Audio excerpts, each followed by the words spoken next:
So you're looking to purchase a home and you hear the word contingency.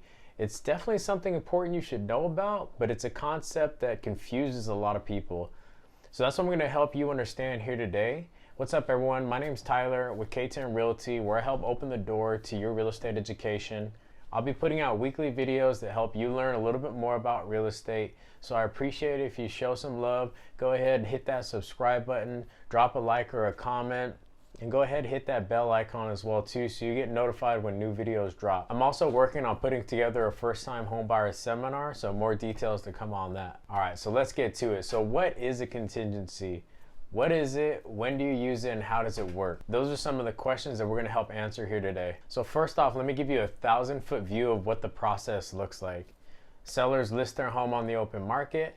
Buyers write an offer to purchase that home. The sellers can accept that offer. If that offer gets accepted, the transaction moves to the finish line. So what is the Webster's Dictionary definition of what a contingency is?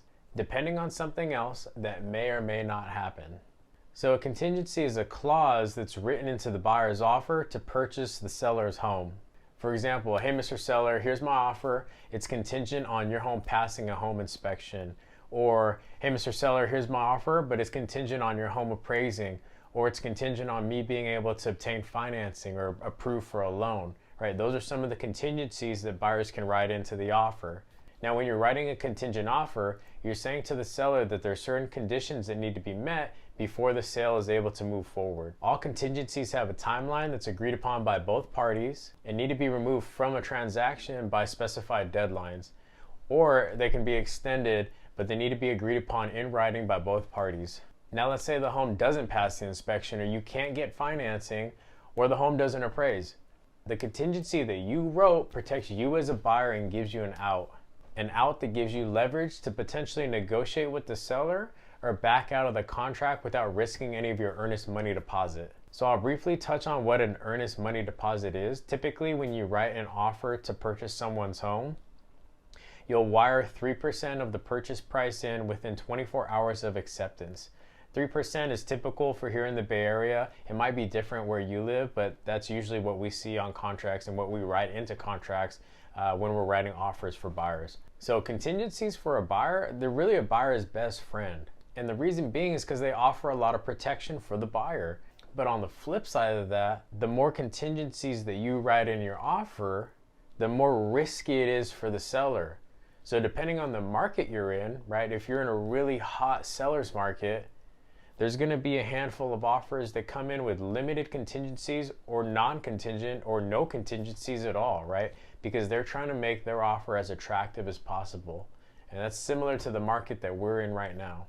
I see it all the time. The market's super competitive, and you have multiple offers that are coming in non-contingent. They're waiving every single contingency. Now, sellers can have contingencies too, right? Let's say you're listing to sell your home, but you don't necessarily know where you're going to move to. You can list your home and sell your home contingent on you finding a replacement property. Now, at the end of the day, I mean, you can essentially write a contingency for really anything, but you need to work with your real estate professional to see what's best in your case and your situation. Because like I said before, in a competitive market, you want to try to make your offer as attractive as possible.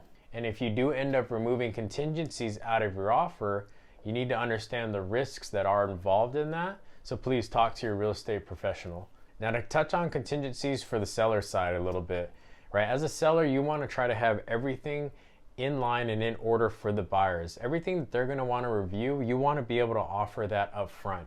Inspections, reports, any type of document that come with the property, title report, so the buyers can understand and see there's no clouds on the title and that it's clear to transfer for them upon purchase.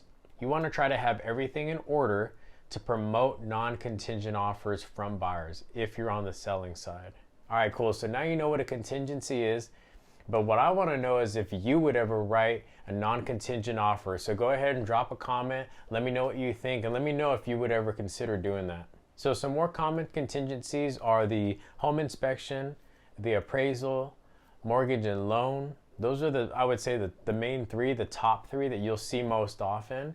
There's also, you can make contingencies on any document, title, right? To make sure, like I said earlier, that the title is clean and any documents that the home will come with. Now you're one step closer to not only purchasing a home, but understanding the process. Let me know what other questions you have. I'd love to answer them in a video. Go ahead and follow me on my other social networks. Instagram is tk.realtor.